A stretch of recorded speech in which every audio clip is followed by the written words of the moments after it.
Pemirsa, berbagai peristiwa hukum dan kasus besar menjadi peristiwa penting yang menghiasi perjalanan bangsa selama 2015. Umumnya semua kasus dan peristiwa hukum itu terjadi akibat tidak adanya ketegasan dari pemerintah.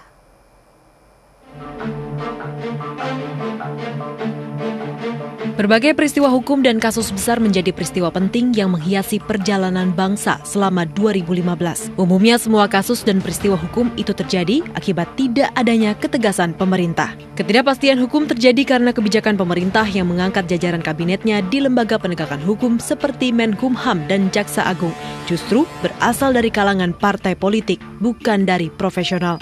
Sehingga penegakan hukum pun terkesan tebang pilih. Partai Perindo menyarankan agar penegakan hukum dilakukan secara tegas, tanpa pandang bulu sesuai aturan yang ada. Enforcement itu dilakukan, siapapun yang berkonflik, kalau itu salah ya, yang salah ya salah, yang benar ya benar, harus dibenarkan. Ini yang perlu ditegakkan. Jadi sekarang ini penegakan hukum banyak mengalami degradasi. Partai politik bisa double itu juga masalah hukum sebetulnya. Penegakan hukum yang dinilai tidak tegas itu diawali dengan kisruh KPK Polri setelah KPK menetapkan calon Kapolri Budi Gunawan menjadi tersangka. Kasus itu menguap begitu saja setelah dilimpahkan KPK kepada Kejaksaan Agung.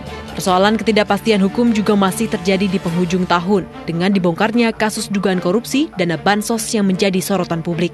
Hal itu kembali menjadi pusat perhatian, lagi-lagi karena salah satu pilar penegakan hukum yaitu Jaksa Agung berada di dalam pusarannya. Bahkan sang pimpinan Korps Adiaksa itu dinilai mengintervensi kasus yang tengah disidang Mahkamah Kehormatan Dewan yang ujungnya membuat Ketua DPR mundur. Bila pemerintah tidak cepat membereskan penegakan hukum dengan mengganti para pimpinannya dari kalangan profesional, bukan tidak mungkin akan berimbas pada persoalan lain seperti perekonomian.